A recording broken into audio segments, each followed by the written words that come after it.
Exclamatory sentence से खुशी, दुख, आश्चर्य, घृणा का बोध होता है। खुशी जॉय, सौरो दुख, सरप्राइज आश्चर्य, कंटेम्प्ट यानी कि घृणा का बोध होता है, वो भी आकस्मिक। आकस्मिक मतलब अचानक, ठीक है। आश्चर्य का भाव व्यक्त करने के लिए ये कुछ इंटरजेक्शन है, मैंने यहाँ पे कुछ इंटरजेक्शन लिखे हैं और ये उस भाव को व्यक्त करने के लिए यूज किए जाते हैं। आश्चर्य का भाव व्यक्त करने के लिए ओ, आ, वेल का यूज किया जाता है। शोक, शोक का मतलब हो गया दुख, दुख का भाव व्यक्त करने के लिए आ, ओ, लास, ओ का बोध किया का यूज किया जाता है। प्रशंसा का भाव, प्रशंसा यानी कि किसी की तारीफ करना, प्रशंसा करना, तब कहा जाता है ब्रावो। क्या बोला जाता है? ब्रावो, जिसको हम लोग हिंदी में कहते हैं शाबाश, ठीक है। हिप हिप, इसका प्रयोग किया जाता है घृणा। घृणा का मतलब नफरत, कोई चीज़ देखकर अचानक हम लोग नाक भौं सब सिकुड़ लेते हैं। तो फाई फाई या फॉर शेम। प्रसन्नता का भाव, प्रसन्नता यानी खुशी, खुशी का भाव व्यक्त करने के लिए हा हा, किताब में पढ़ते हो ना, हा हा लिखा होता है, ठीक है। या फिर हुर्रे, जब मैच हम लोग जीतते हैं तो क्या बोलते हैं? हुर्रे बोलते हैं। और आकर्षण का भाव, कोई चीज़ देखकर आकर्षित हो जाते हैं हम लोग, जैसे कहीं घूमने गए हैं, ऊंची ऊंची पहाड़ देख रहे हैं, बर्फ देख रहे हैं, तो आकर्षण होता है उसको देखकर, तो वहाँ पे कहते हैं लुक। क्या बोलते हैं वहाँ पर? लुक। तो ये कुछ इंटरजेक्शन है, ये भाव व्यक्त करने के लिए प्रयोग किए जाते हैं। आइए कुछ सेंटेंस बनाते हैं इस पर। शाबाश खूब खेला, शाबाश खूब खेला, ये कब बोलते हैं हम? जब कोई खेल कर आता है, जैसे हम कबड्डी खेलते हैं, है ना। अब एक आदमी बचा हुआ है, वो गया, अब मैच जीत कर चला आया, तो उसको शाबाशी देते हैं ना, शाबाश खूब खेले, तो ब्रावो, वेल प्लेड। हम लोग क्रिकेट मैच देखते हैं तो कोई खिलाड़ी जो है, देखते हो कि खेलते जा रहा है ना, और अचानक जाकर 94-95 आउट हो गया, तो एक खिलाड़ी आता है, उसके पीठ पर थपथपाता है कि कोई नहीं, शतक से चूक गया लेकिन कोई नहीं, तो वहाँ पे वो सेंटेंस का यूज करेगा Bravo, well played, Bravo, well played, ठीक है। कहीं जाते हैं हम लोग, कोई शहर देखते हैं तो कहते हैं कैसा सुंदर शहर है। नेपाल में गए तो वहाँ पे एक जगह है हथौड़ा, तो बहुत सुंदर जगह है वो, बहुत सुंदर शहर है, तो वहाँ पे हम क्या सेंटेंस यूज करेंगे? How beautiful a town, how beautiful a town मतलब कैसा सुंदर शहर, या फिर कितना सुंदर शहर। ओह कैसी भयंकर रात, जैसे कल की रात थी या परसों की रात थी, पूरी बिजली कट गई थी, है ना, आंधी पानी का पूरा मौसम बना हुआ था, तो वो हमारे लिए भयानक रात होगी, तो क्या कहेंगे? Ah what a terrible night, ah what a terrible night. वह कितना होशियार है। किसी को देखकर हम लोग कहते हैं ना, जैसे कि कोई हमें हिसाब मिला बनाने के लिए या कोई चीज़ मिला बनाने के लिए, और अचानक अभी तुम उसको सोच ही रहे हो कैसे सॉल्व होगा, और कोई आया बनाकर दे दिया, तो कहते हैं ना हाउ इंटेलिजेंट ही इज़, उसकी तारीफ करते हैं हम लोग। क्या करते हैं? हाउ इंटेलिजेंट ही इज, ठीक है ना। वह कैसा अजीब आदमी है। कोई आया फटे पुराने कपड़ों में आया, है ना, इधर लार गिराया हुआ है, पूरा पोता हुआ है, कैसा अजीब आदमी है।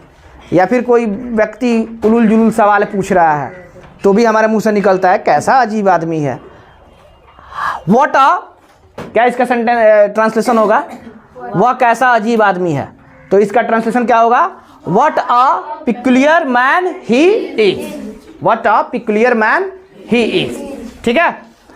कोई भी जब हम कभी पहली बार कोई चीज़ देखते हैं, है ना, तो उस समय आश्चर्य का भाव हमारे मन में उत्पन्न होता है या प्रशंसा का भाव उत्पन्न होता है, तो वहाँ पर एक्सक्लेमेटरी सेंटेंस का यूज किया जाता है, जैसे कि कितनी ऊंची पर्वत है या कितना ऊंचा पहाड़ है। हाउ हाई, कितना ऊंचा पहाड़ है, how high the mountain is.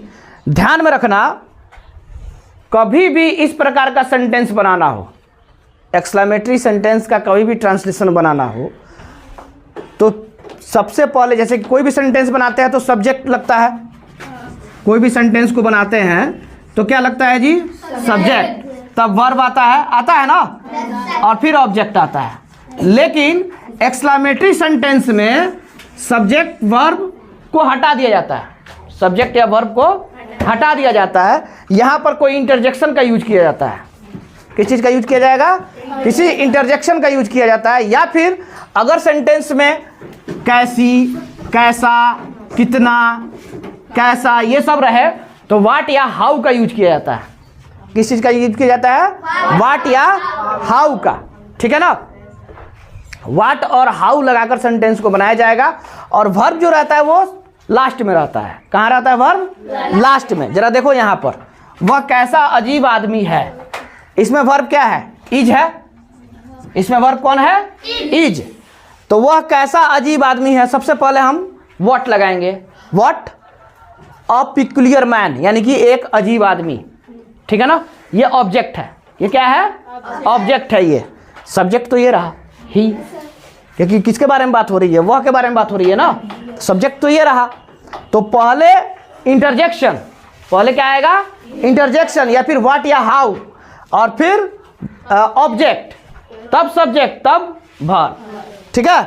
तो ध्यान में रखिएगा, या तो पहले आप लिखिएगा इंटरजेक्शन लिखिएगा, जो भी इंटरजेक्शन होगा वहां पे।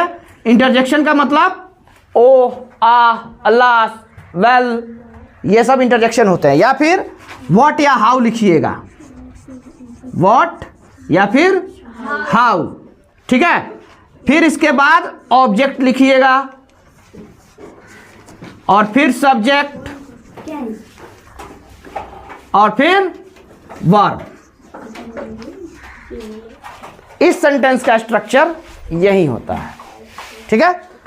What a peculiar man he is. वह कितना सुंदर गाती है। बनाओ तो इसका ट्रांसलेशन। वह कितना सुंदर गाती है। तो ध्यान रखो, कितना सुंदर है ना, कितना ऊंचा, कैसा अजीब। सबसे पहले इसके इंग्लिश लिख लेंगे। तो कितना सुंदर है, क्या होगा जी? How beautiful. वह कितना सुंदर गाती है। वह कितना सुंदर गाती है। हाउ ब्यूटीफुल, ऑब्जेक्ट तो है नहीं इसमें, तो how beautiful she sings. How beautiful she sings, वह कितना सुंदर गाती है, ठीक है।